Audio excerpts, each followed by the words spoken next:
Evet dostlar, azdan az çoktan çok kanalına hoş geldiniz. Bugün sizlerle nektarin ağacı nasıl budanır, kış budamasında neler yapılması gerekiyor, neler bilinmesi gerekiyor ve nelere dikkat etmemiz gerekiyor, bunun videosunu çekeceğiz. Videomuzun başında şunu söylemek istiyorum. Bizim kendimizin 5 dönüm nektarin ağacı var. Bu ağaçta benim kendi yapmış olduğum özden uygulamaları sizlere aktarıyorum. Yani hani bu kesin doğru, bu şeftali bu şekilde doğranacak, literatürü bu şeklinde diye bir açıklamamız yok. Biz 300 tane 5 dönümlük bahçemizi bu şekilde buduyoruz. Yapmış olduğumuz uygulamadan memnunuz. Sonuçta bir sıkıntı yok. Bunu sizlerle paylaşıyoruz. Birinci diyecek olduğum konu bu. İkinci konumuz, hangi işlemi yaparsak olabildiğince neden sonuç ilişkisi içerisinde sonuç kısımlarını sizlere göstermeye çalışıyoruz. Kanalımızın daha önceki videolarında 1 veya 2 yaş nektarin ağacı nasıl budanır adlı videomuz vardı. O videomuzu yaptıktan sonra sizlere sonraki gelişim aşamalarında neler yaşadığımızı ve sonucun nasıl olduğunu 3 dakikalık video içerisinde canlı bir şekilde gösterdim. Biz nektarin ağacımızdaki budamayı o şekilde yaptık. Gelişim aşamamızı o şekilde sağladık. Ardından şimdi artık rutine bindim. Bundan sonra 3, 4, 5, 6, 7, 8 artık kaç yaşına kadar giderse ağacımız, budama yöntem stilimiz bu şekilde olacak. Şimdi burada merak edenler varsa, bu videoya ilk defa denk gelenler varsa, kanalımızın daha önceki videolarımızdan nasıl budama yaptığımızı ve sonucunda nasıl bir ağaç gelişimi elde ettiğimizi, ağaçların son durumunun ne olduğunu o videodan görebilirler. Yeşil budamayı da yine kanalımızda bulabilirler. Yeşil budamamız zaten standart stabil bir budamaydı. Herhangi bir ayrılık yoktu. Sadece ağaçların İlk yılında bir değişik budama stili yapıyoruz. Bazı şeylere dikkat ettik. İstediğimiz sonucu da aldık. Şimdi zaten tahtada sizlere onu söyleyeceğim nasıl aldığımızı. Şimdi geldik nektarin ağacında kış budaması nasıl yapılır? Görmüş olduğunuz gibi yine 4 ana lider dal üzerinden anlatımını yapacağız. Biz burada genel itibariyle önceden yapılan bahçelerde 4 lider dal sistemini kullandık. Sonraki yapmış olduğumuz bahçelerde İkili dal lider sistemini kullandık. Yani Y şeklinde yapıyoruz. Mesafeyi kısaltıyoruz. Normalde dörtlü sistem yaptığımız zaman şeftalilerin arası 3 metre. İkili sistem yaptığımız zaman 1,5 metreye düşüyor. Ağaç sayısı aynı kalıyor. Ancak kalite 2 dal olduğu için, daha kaliteli olduğu için 2 dal sistemine geçtik. Ancak standart şu anda 4 dal sistemi kurulu olduğu için ve yaygın olduğu için 4 dal sisteminden anlatacağız. 4 daldaki sistem neyse 2 daldaki sistem de aynı sistem. Fark eden hiçbir şey yok. O yönden kafanız karışmasın. Şimdi biz ne demiştik daha önceki videomuzda? Şeftalinin, ana liderlerin alt taraflarında ana taşıyıcı dallar elde etmeye çalışacağız. Ana taşıyıcı dallarımız oluşacak ki biz buradan istediğimiz kaliteli ürünleri elde edelim demiştik. Biz o dalları Allah'a şükür elde etme işlemini gerçekleştirdik. Alt taraflarda taşıyıcı dallarımız oluştu. O taşıyıcı dallarımız nasıl? Şimdi şeftalimizin gösterimini yapalım sizlere. Şurada şu görmüş olduğunuz dallar kalın dallar. Şöyle kalınlığını belirtiyorum. Şimdi şurada görmüş olduğunuz gibi minyatür bir gösterim yaptım. Resmim çok güzel değil ancak anlayacağınızı umuyorum. Şimdi burada kural gidelim. Birinci kural nedir? Ağacın karşısına geçtiniz. İlk yapacağınız birinci kural şudur. İçte yer alan dalları kesme işlemini gerçekleştireceğiz. Ağacın içine bakan, içini kapatan tüm dallar istisnasız bir şekilde kesilecek. Birinci kuralımız bu. Madde 1. Ağacın içine bakan dallar kesilecek. Şimdi hemen ardından soruyu soruyoruz. Sıfırdan mı kesilecek, mesafe bırakarak mı kesilecek? Biz içeriye bakan dalları sıfırdan kesme işlemini yapıyoruz. Çünkü buradan mesafe bırakarak kestiğimiz zaman tekrardan ne yapıyor? Oradaki gözlerden tekrardan çoğalma meydana geliyor. Olabildiğince lidere yakın sıfır olacak şekilde içteki dallarımızı kesiyoruz. Şu anda görmüş olduğunuz gibi şurada içe bakan dallarımızı ne yaptık? Kesme işlemini gerçekleştirdik. İçe bakan dallarımızı temizledik. Şimdi geldik diğer ikinci maddemize. İkinci maddemiz şu. Ağacın boyu ne kadar olacak? Burası önemli. Şimdi bizim sistemimizde şu geçerlidir. Bizim sistemimizde ağacın boyu yerden altımıza herhangi bir merdiven veyahut da aparat koymadan toplayacak ve seyreltecek şekilde ayarlıyoruz. Yani boy mesafesinde. Bu durumda ağacın boyunu da boy mesafesinden ayarlayacağız. Yani uzun yapmaya çalışmayın. Uzun yaptığımız zaman işçilik artar, maliyet artar. Aynı zamanda orayla çok fazla uğraşmanız gerekir. İşin içinden çıkamazsınız. Bir adam boyunda olacak. Bu da ortalama 1.80 ideal oluyor. Burada boyu biten elinizi kaldırdığınızda elinizin bitiş mesafesindeki yerden kesme işlemini gerçekleştireceksiniz. Peki kesme işlemini nasıl yapacağız? İşte burası önemli. Kesme işlemini kesinlikle ama kesinlikle dışarıya bakan bir dalın hemen üstünden yapacağız. Yani gidip de boş bir yerden kesmeyeceğiz. Dışarıya bakan bir tane dalımız var. Mesela şunu şuradan keseceğiz diyelim şöyle. Bunu ne yapacağız? Bunu alacağız, buradan keseceğiz. Şu dalımıza ne yapacağız? Bu şekilde bitirmiş olacağız. Yani gidip de şuradan kesip böyle bitmeyecek. Ağacın burasında bu şekilde boşluk olmayacak. Dışarıya bakan dalın en yakın olacak mesafesinden keseceğiz ve ağacımızın boyunu bu şekilde ayarlamış olacağız. Tamam, buraya kadar da anladık. İkinci madde neymiş? Ağaçlarımız boy mesafesinden kısaltma işlemi gerçekleştirecek. 4 lider dalımızda yine aynı şekilde dışarıya bakan daldan biz buna bağlama diyoruz. Dışarıya bakan dala bağlayarak kesme işlemini tamamlayacağız. İkinci maddemizde yaptık ağacın karşısında. Şimdi geldik üçüncü maddemize. Üçüncü maddemiz nedir? Altta yer alan dallarımız.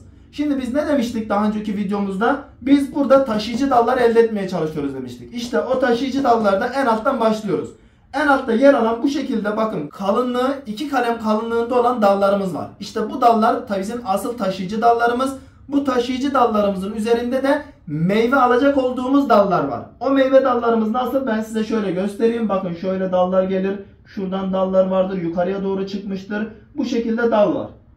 Şimdi bu bizim birinci en alttaki yer alan dalımız olarak düşünelim. Şimdi bu dalı ne yapacağız? Biz meyveyi şuradaki şu dallardan alacağız. Bu bizim ana taşıyıcı dalımız, kalın olan. Biz buradaki dallardan alacağız.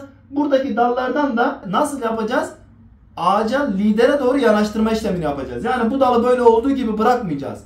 Ağacın kalınlığına ve gelişimine göre, sizin verecek olduğunuz gübreye göre bunu ne yapacağız? Şöyle şuradan vurma işlemini gerçekleştireceğiz. Diyelim ki ağacımıza baktık. Burada 3 tane kalsa bizim için yeterli dedik. O zaman ne yapıyoruz? Hemen şuradan kesiyoruz. Kestik. Bakın görmüş olduğunuz gibi ne oldu? 3 tane meyve dalımız var şu an burada. Yukarıya bakan dallar var. Bu yukarıya bakan dallarımızı alacağız. Sürekli aşağı bakacağız dallarımızı. Sürekli aşağı bakacak dallar. Bunları da bu şekilde aldık. Ne oldu? Şimdi burada 3 tane meyve dalımız olmuş oldu. Görmüş olduğunuz gibi.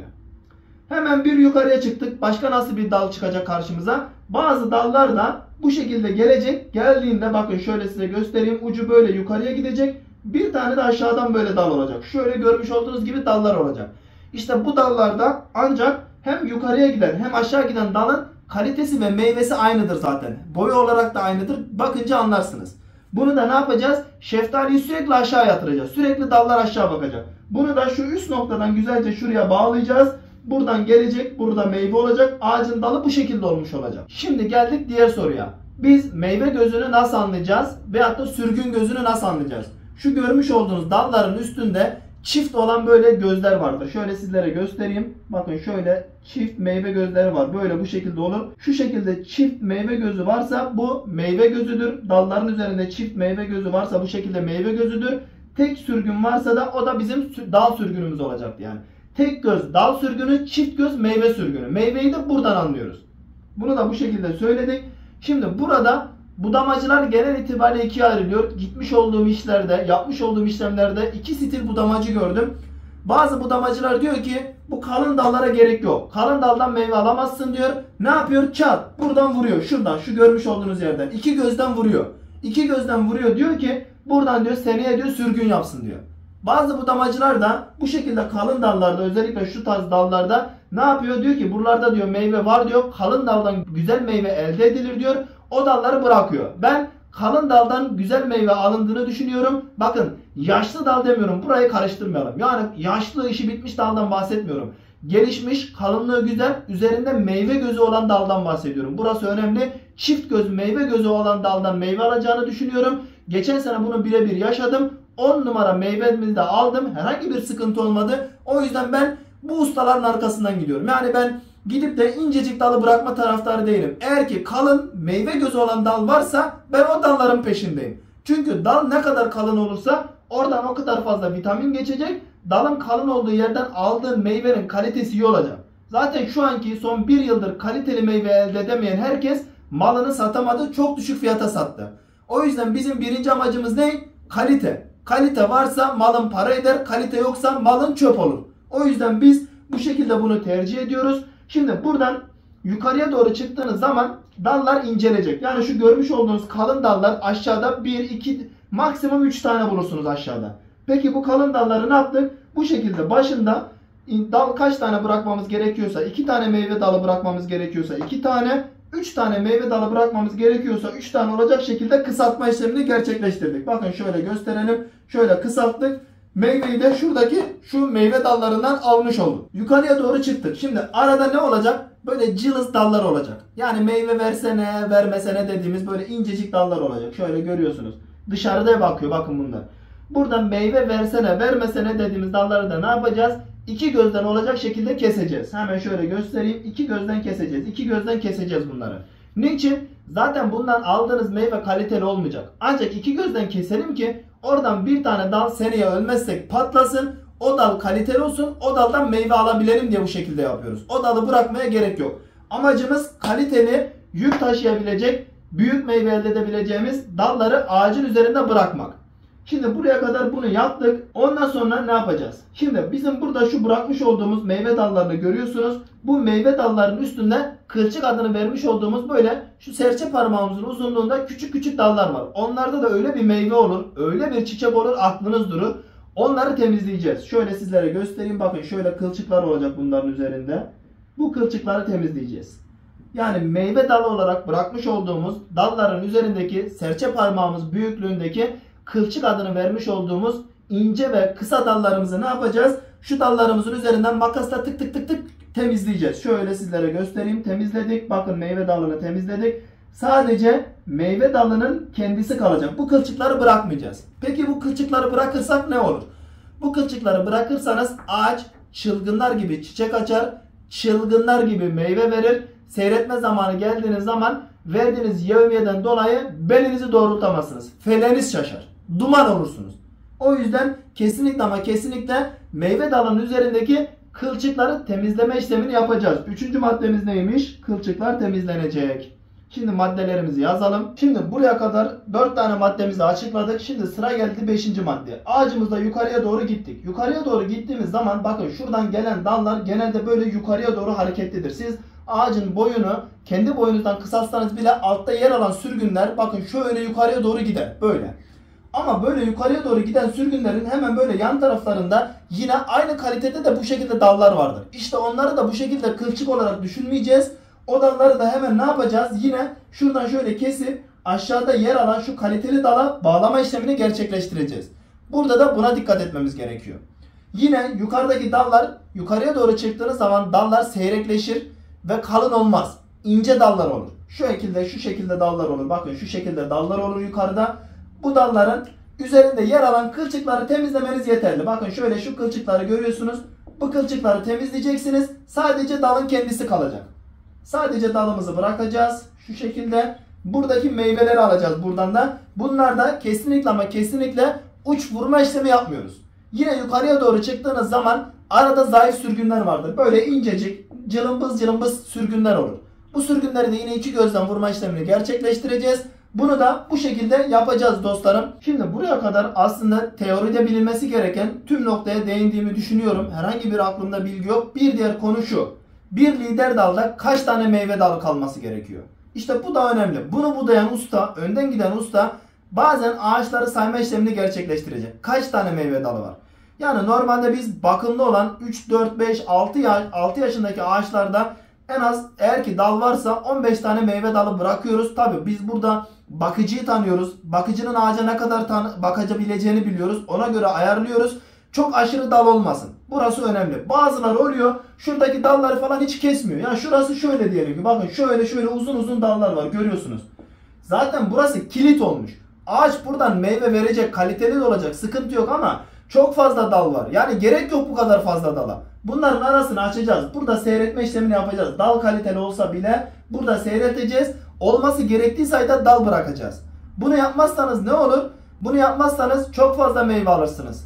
Çok fazla meyve aldığınız zaman çok fazla seyretme işlemi yaparsınız. Çok fazla seyretme işlemi yaptığınız zaman çok fazla işçi yevmiyesi ödersiniz. İşiniz bitmez. Artı ne kadar seyreltirseniz seyreltin kaliteyi elde edemezsiniz. Yani o yüzden şeftali ağacının olmazsa olmaz, nektarin ağacının olmazsa olmaz en önemli birinci hamlesi budama işlemidir.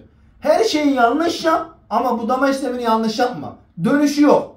Dönüşü olmayan bu. Gübrenin dönüşü olabilir, seyretmenin dönüşü olabilir, hastalığın dönüşü olabilir ama bu budama işleminin kesinlikle ama kesinlikle dönüşü yok. O yüzden budama işlemine çok dikkat etmemiz gerekiyor. Bunları bilerek hareket etmemiz gerekiyor.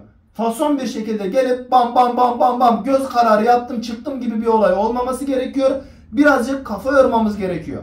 Çünkü budama işlemi yanlış olursa tüm sezon berbat hale geliyor. Her şey çok zor oluyor. İşin içinden çıkılmaz hale geliyor. İsyankar bir çiftçi olabiliyoruz sonrasında. İşte isyan etmemek için bu adımı çok önemli bir şekilde yapmamız gerekiyor. Düşünerek yapan insanları bulmamız gerekiyor. İşinin ehli olan insanları bulmamız gerekiyor. Bazen ağacımızın alt kısmında yine kalın dalları olabiliyor. Bu kalın dalların üzerinde herhangi bir meyve sürgünü olmayabiliyor. Bu şekilde meyve sürgünü olmadığı zaman bu kalın dalları iki gözden vurma işlemini gerçekleştiriyoruz. Buradaki gözlerden seneye patlama yapsın, meyve dalı versin diye. Bundan da bilginiz olmuş olsun. Bizim teoride anlatacak olduğumuz maddeler bu şekildeydi. Ancak şunu son kez hatırlatmak istiyorum. Özellikle yukarıki dallarda rastlamış olduğumuz bir senaryo, bir durum var. O da şu. Dal geliyor böyle gidiyor, bakın dal geliyor. Dalın bir tanesi buradan böyle gidiyor. Bir tanesi de buradan böyle gidiyor. Şimdi şu görmüş olduğunuz dalın uzantıları kaliteli. Meyve var, dalın kalınlığı güzel. Bu dalı ne yapacağız? Hemen tak yatıracağız. Tak indireceğiz. Nasıl? Şuradan bakın. Şu şekilde kesiyorum hemen. Ne oldu? Bağlama işlemini alt sürgüne bağlamış olduk. Gördünüz mü? Buradaki sürgüne bağlamış olduk. Bir de şunu söyleyeceğim. Şeftalideki budama sistemi, nektarindeki budama sistemi şu şekilde piramit şeklini vereceğiz. Nasıl? Aşağısı geniş, yukarısı dar. Güneş ışınları geldiği zaman tak diye en alta kadar inmesi gerekiyor. Piramit şeklini vereceğiz. Mantığımız bu. Yani aşağı bir miktar uzun olacak. Yukarıya doğru gittiğimiz zaman yukarı ne olacak? Daha fazla yaklaşmış olacak lidere. Lidere daha fazla yaklaşacak. Aşağıyı geniş bırakacağız. Yukarıya olabildiğince lidere yaklaştıracağız. Yani sistem piramit sistemi olacak. Bundan da bilginiz olmuş olsun. Şunu söyleyebilirsiniz. 3 yaşında, 4 yaşında ağacınız var. Ancak alt kısımlarda olması gereken taşıyıcı dallarınız yok. Niye yok? İşte geçmiş olsun. 1 yaşında, 2 yaşında yapılan hatalı budama, hatalı işlemlerden dolayı ağacın alt dallarında taşıyıcı dallar olmamış. İşte biz o taşıyıcı dalları elde ettik dostlarım. Kendimizin yapmış olduğu, başkalarının yanlış dediği, senin yaptığın işten bu iş olmaz denilmesine rağmen biz dedik ki ya herro ya merro dedik. O dalları elde etmeyi başardık. Nektarinlerimizin aşağı kısımlarında taşıyıcı dallarımız var. Herhangi bir sıkıntı yok. Taşıyıcı dallara dikkat etmemiz gerekiyor.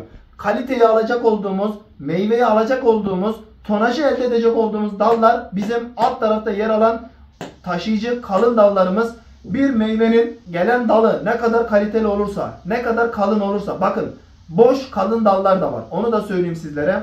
Bazı dallar geçen yıldan kalan boş kalın dallar olabiliyor. Onlardan bahsetmiyorum. Bu yılın sürgün olup kalınlaşmış olan dallardan bahsediyorum. Aynı zamanda kök kısmından kalın gelip buradan alacak olduğumuz meyvelerden bahsediyorum. Kök kısmından kalın bir dal gelip buradaki dalların meyvesi efsane olur. 10 numara büyür, 10 numara gelişim gösterir. Siz bile şaşırırsınız. Bizim yapmış olduğumuz 300 ağaçlık nektarin bahçemizdeki yapmış olduğumuz budama yöntem stili bu şekildeydi. Şu ana kadar bir sıkıntı yaşamadık. Bu yılda bu şekilde budama işlemimizi yapacağız. Şimdi gelin hep birlikte ışınlanma işlemini gerçekleştirelim. Nektarin bahçemize ışınlanma işlemini gerçekleştiriyoruz. Şu anda gidiyoruz. Hazır mısınız? Hızlı bir şekilde bahçemizin içerisine ışınlanma işlemini gerçekleştirdik. Budama işlemini tamamlamış olduğumuz bahçemizin içerisindeyiz. Şimdi videomuzun bir kısmında şundan bahsetmiştik. Bazı ustalarımız şöyle yapıyor, bazı ustalarımız böyle yapıyor ancak benim tercihim kalın dalların kalmasından yana diye bir noktadan bahsetmiştik. Şimdi bu bahçede iki türlü ustama budama yaptı. Bir tanesi demiş olduğum gibi kalın dalların iki gözünden kalacak şekilde vurdu. Bir tanesi de kalın dalları bıraktı. Şimdi size budama yapılmış olan ağaçların bazılarını göstereceğim. Tahtada anlatmış olduklarımızın nasıl uygulandığını göstereceğim. Ardından sizler için bırakmış olduğum 3 tane ağacım var. Bu 3 tane ağacın canlı canlı budama işlemini yapacağız. Bakalım nasıl olacak? Tahtada anlattıklarımızı uygulamada yapabilecek miyiz? Sizlerle bunları göstermeye çalışacağız. Şimdi görmüş olduğunuz gibi nektarin ağacımızın yanındayız. Ne dedik? 4 ana lider dal var dedik. 4 ana lider dalımız burada görüyorsunuz. Alt taraftan gelen dallar kalın dallar olacak dedik. Hemen kalın dalı gördünüz. Kalın dalın ucunda ne var? Hemen görüyorsunuz. Bakın şuralarda çok fazla meyve olmaz.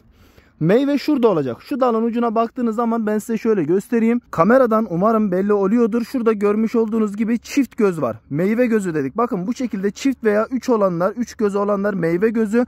Şu anda ışık vuruyor. Tam belli olmuyor. Kamerayı yakınlaştıramadım. Bu daldan meyvemizi alacağız. Şimdi bu dalın ucunda normalde bakın daha fazlaymış. Böyle yukarıya doğru gidiyormuş. Ama ne yapmışız? Buradan bir tane bırakmışız. Şimdi buradan 1 ya da 2 bırakacağımıza siz karar vereceksiniz. Ağaca nasıl bakacağınıza, ağacın kaldırıp kaldıramayacağına, ağacın büyüklüğüne göre sizler karar vereceksiniz. Hemen diğer dalımıza geliyoruz. Bakın yine aynı şekilde kalın dalımız gelmiş. Ucunda yine meyve dalımızı bırakmışız. Hemen üst tarafa geldiğimizde bakın üst taraftaki dalı hiç herhangi bir yerinden vurma işlemi yapmamışız. Görüyorsunuz. Şimdi bu vurma işlemini niçin yapmamışız? Şuradan şöyle canlı bir sürgün çıkmamış. Yukarıya veya aşağı doğru canlı bir sürgün çıkmamış. Bu dalımız gelmiş sürmüş. Ucundan yeni bir sürgün vermiş. Zaten meyvenin yoğun olduğu yer burası.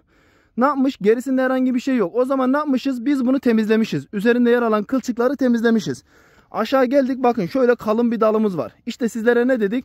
Alttan gelecek. Bu şekilde kalın bir dal gelecek. Kalın bir dalın ardından meyve alacak olduğumuz dallar gelecek. Şimdi buradan bir tane vurmuşuz. Bir tane meyve alacak olduğumuz dalı bırakmışız. Hemen aşağı gelmişiz. Yine bunu buradan vurma işlemini yapmışız. Yine bir tane meyve alacak olduğumuz dalı bırakmışız. Şuradan da yine aynı şekilde meyve alacak olduğumuz dalı bırakmışız. Hemen diğer 3. lider dalımıza geçiyoruz. Buradaki dalımızda da aynı şekilde. Bakın bu dal yukarıya doğru gidiyormuş. Zaten yukarıya doğru gittiği zaman ağacın her tarafını kapatıyor. Kısaltmamız gerekiyor aşağı doğru. Hemen aşağı doğru buradan kesme işlemini yapmışız. Kesme işleminin ardından meyve alacak olduğumuz dalı görüyorsunuz. Şu dalın kalınlığına bir bakın. Geriye çektim kamerayı. Kalınlığı siz de net bir şekilde görüyorsunuz. Burada ölüsü 10 tane meyve var. Şu dalda gördüğünüz şu dalda ölüsü 10 tane meyve var. Şimdi bu dalda 10 meyveyi siz 5'e düşürdüğünüz zaman şu kalınlığı görüyor musunuz? Bu kalınlıktan efsane kalibrede meyve elde edersiniz. Şurada hemen bakın yine çift gözümüz şurada. Meyve gözümüzü sizler de net bir şekilde görüyorsunuz. Şu anda ışık açısını ayarladık. Hemen yukarı gidiyoruz. Yine aynı şekilde bakın burada meyve gözümüz var. Yine şurada meyve gözümüz var. Nereden baksanız 10-15 tane meyve var. Yine aynı şekilde hemen yanında bırakmış olduğumuz dalda meyvemiz var. Hemen gittik bakın yine bizim taşıyıcı dal olarak adlandırmış olduğumuz altta yer alan dalımız. Kaç tane bırakmışız? 3 tane. 2 de bırakabilirsiniz. 1 de bırakabilirsiniz. Bu tamamen sizin kendi tercihinize ve ağacın durumuna kalmış. Üst tarafa çıktık. Yine bir tane taşıyıcı dalımız oluşmuş. Ucundan bu sefer 1 tane bırakmışız. Ne dedik?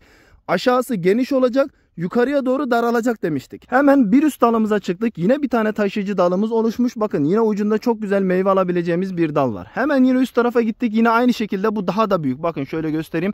Daha da uzun kalın bir dalımız var. Sonra yukarıya çıktığımız zaman ne dedik? Bu dallar dedik artık çok kalın olmayacak arkası. Sadece kendisi olacak dedik. Görüyor musunuz? Sadece kendisi var. Bunları ne yaptık? Üstünde yer alan kılçıkları temizledik. Görüyorsunuz dallar tertemiz. Ve vurulduğu noktayı sizlere göstermek istiyorum. Ne dedik? Boyumuzun 70 olduğu mesafeden ağacımızı kısaltacağız dedik. Nereden? Dışa bakan bir dala bağlayacağız dedik. Dışa bakan bir dala bağlanmış. Burada net bir şekilde bu da gözüktü. Hemen diğer bir liderimize geldik. Bakın yine liderimizin diğerini görüyorsunuz. Sadece kılçıkları temizlenmiş. Zaten üst tarafa doğru aşırı kalın bir dal yok. Sadece kılçıkları temizliyoruz. Yine bakın vurulduğu noktayı görüyorsunuz. Elim yetişiyor. Bakın elimi kolumu havaya kaldırdığım zaman parmaklarım yetişiyor. Yine boy hizasından buradan kısaltmışız. Diğer liderimize geldik. Yine aynı şekilde dalların kalınlığını görüyorsunuz. Burada uygulamasını yapmış olduğumuz net bir şekilde ağacımız vardı. Onu sizlere gösterdik. Şimdi diğer ustamızın yapmış olduğu tekniği sizlere göstereceğim. Şimdi diğer bir ağaçtayız. Size ne dedik? Bizim diğer ustamızın düşüncesi de şu. Buradan şu taşıyıcı daldan gelen kalın dalları bırakmıyor dedik. Oradan kaliteli meyve alamayacağımızı, buradan kısaltma işlemini yapıp buralardan sürgün vereceğini söylüyor. O yüzden buradan kısaltıyor. Bakın ucunda herhangi bir şey yok. Bu şekilde saplık gibi kısaltılmış. Bu da diğer bir teknik. Dediğim gibi birçok teknik var. Herkesin farklı bir stili var. Ancak bu stil bana uyan bir stil değil. Ben diğer türlü sizlere diğer ağaçta göstermiş olduğum stili uyguluyorum. Tabii ki biz yine işlemlerimizi, uygulamalarımızın diğer kalanlarını bu ustamızdan öğrendik. Bu ustamızdan bilgi edindik. Kendisinden Allah razı olsun. Kendisine diyecek hiçbir şeyimiz yok. Ancak bu noktada bir görüş ayrılığı yaşıyoruz. Biz buradan gelen meyve alabileceğimiz kaliteli kalın dalları bırakmayı tercih ediyoruz. Ustamız bu şekilde kısaltıp seneye şu kısımlardan bakın şu kısımlardan sürgün yapacağını ve buradan tekrar meyve alacağını söylüyor. Bu şekilde tekniğimiz var. Yine bakın kalın bir dal buradan kısaltılmış, hemen ucunda meyve alacak olduğumuz dallar var. eski bir dal. Bakın şurası eski bir dal, sonra yeniye geçmiş. Şöyle geliyor. Bunda da herhangi bir uzantısı yok. Yani bir kılçık buradan bağlayabileceğimiz bir dal yok. Yine kılçığını bağladık. Bakın size bir tane örnek vermiştim. Bir tane, iki tane, bir daldan iki tane kaliteli dal geliyorsa, şöyle yukarıya doğru gidiyorsa onu buradan keseceksiniz, buraya bağlayacaksınız demiştim. İşte onun örneğini canlı olarak görüyorsunuz. Buradan dal gelmiş, bakın şöyle gelmiş. İki tane olmuş şurada. Bir tanesi şöyle gitmiş, bir tanesi böyle gitmiş. Ne yapmışız? Hemen buradan kesip dalı yatırmışız. Dalı yatırma işlemini kesinlikle ama kesinlikle es geçmeyelim. Dalı yatırma işlemi önemli. Kaliteli iki tane dal varsa üste gideni keseceğiz, alta gelene bağlayacağız. Anlaşılsın diye bir tane daha örnek gösteriyorum. Bakın şuradan iki tane dal gidiyormuş, hemen aşağı gidene bağlama işlemini yapmışız. Aynı zamanda kısaltma işlemini de gerçekleştirmiş bulunuyoruz. Ağacımızın, budanmış ağaçlarımızın genel itibariyle görüntüsü bu şekilde. Bazı ağaçlarda dal sayısı fazla. Yani arkadan gelen kişiler dalları saymamışlar. Şöyle bir göz kararı bakıp gerekli işlemi yapmamışlar. Önden giden ayarlamayı yapan, genel ayarlamayı yapan ustanın yapmaması gereken ama arkadan gelen kişilerin bazen böyle biraz gözü açık olması gerekiyor. Nasıl? Çok fazla dal varsa arada zayıf olanları, ince olanları alması gerekiyor. Mesela şu dalı görüyorsunuz. Bu dal burada zayıf, ince bir dal. Bu dal buradan kısaltılabilirdi. Ne yapacaktık? İki gözden vuracaktık. Ancak vurulmamış. Arada kaçanlar olabiliyor bu şekilde. Mesela şurada taşıyıcı bir dalımız gelmiş. Bakın ne yapmışız? Yukarıda çok fazla dal olmadığı için bu taşıyıcı dalımızda 3 tane meyve dalı bırakmışız. Şimdi burada bu da önemli. Yukarıda çok fazla meyve dalı yoksa aşağıdan gelen dallardan 3 tane 4 tane bırakabilirsiniz. Ancak yukarıda dallarınız yeterli seviyede varsa aşağıdaki taşıyıcı dallarımızda 1 ya da 2 tane bırakmanız yeterli olacaktır. Bir tane şekil örnek. Bakın hemen bir tane taşıyıcı dalımız gelmiş. Bir tane meyve dalı. Yine bunda bir tane meyve dalı. Üste gelmişiz. Bakın bunda 2 tane güzel meyve dalı varmış. 2 tane meyve dalı bırakmışız. Evet, buradaki budama işlemini yapmış olduğumuz ağaçların görüntüsü, teoride anlatmış olduklarımızın birebir yansımasını canlı olarak gösterdik. Şimdi hep birlikte sizler için ayırmış olduğum ağaçlarımızda budama işlemine canlı canlı başlıyoruz. Şimdi budanmamış olan ağacımızın yanına geldik. Teoride, tahtada ne gösterdik? Karşımıza uygulamada ne çıkıyor? Önce ona bir bakalım. Ağacımızın aşağı dallarına baktığımızda yine aynı şekilde bakın şurada görüyorsunuz. Kalın dalımız buradan geliyor. Ne yapmış? Şurada meyve dallarını çok net bir şekilde görebiliyorsunuz. 1, 2, 3, 4, 5, 6 tane meyve dalı var. Ne dedik? Buradan 2 ya da 3 tane bırakacağız dedik. Ne yapacağız? Bunu kısaltacağız. Şimdi önce teorideki bu kısmın uygulamada anlatımını yapacağım. Ardından makasla ağacımıza girişeceğiz. Hemen bir üst dalımıza çıktık. Burada yaz budamasında şu kısımdan bu ağacımız, buradaki bu dalımız üst kısımdan vurulmuş. Aynı şekilde meyve dalı gördüğünüz gibi gelmiş. Burada kılçıkları temizleyeceğiz. Kılçıklar da şunlar. Gördüğünüz gibi bunları kılçık olarak adlandırıyoruz. Şu görmüş olduğunuz küçük küçük dal uzantıları kılçık. Bu kılçıkların temizlemesini yapacağız. Yukarıya doğru çıktığımız zaman zaten dallarımız ince geliyor. Yani tek sürgün meyve dalı olarak geliyor. Onların üzerinde kılçık var. Şöyle sizler de görüyorsunuz. Bakın şunlar kılçıklarımız. Bunları tık tık tık tık alacağız, temizleyeceğiz. Ayna gibi çıkartacağız. Tepe noktasına baktığımız zaman görmüş olduğunuz gibi bakın ne kadar yukarıya gidiyor. Yine tepe noktasında boy hizasına getireceğiz. İçe bakan dallarımız var. Onları da burada görüyorsunuz. İçe bakan dalları sıfırdan olacak şekilde alacağız. Onları da temizleyeceğiz. Bu şekilde şimdi uygulama işlemimize başlıyoruz. Şimdi buradaki görmüş olduğunuz taşıyıcı dalımızı şuradan kısaltıyoruz. Burada baktığımız zaman burada bizim şu 2 tane dalımız gayet kaliteli ve kalın. Şu diğer dallarımız cılız. Bu dallarımızı ne yapacağız? Bunları alacağız. Biz burada 2 tane meyve bırakmamız yeterli. Arkasını temizliyoruz. Bu şekilde yaptığımız zaman bakın görmüş olduğunuz gibi 2 tane asıl taşıyıcı olan dallarımızı bıraktık. Buradan meyvemizi alacağız. Hemen bir üste çıktık. Bakın yine aynı şekilde kalın bir dalımız var. Buradan vurduk.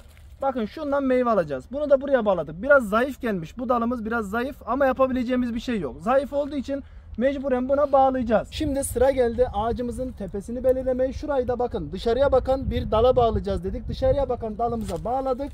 Ağacımızın boyunu kısalttık. Bu işlemimizi de yaptık. Buraya geldik. Yine aynı şekilde bir tane dalımız var. Bunu buradan aldık. Buraya geldik. Bakın yine aynı şekilde buradan yine kısaltma işlemimizi yapıyoruz. Taşıyıcı dalımızda. Alt tarafta yine aynı şekilde alt tarafta burada yine kısaltma işlemimizi yaptık.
Şimdi büyük makasımızla kesmemiz gereken dalın kalların kesim işlemini yaptık. Sıra geldi meyve dallarının üzerindeki kılçıklarımızı temizlemeye.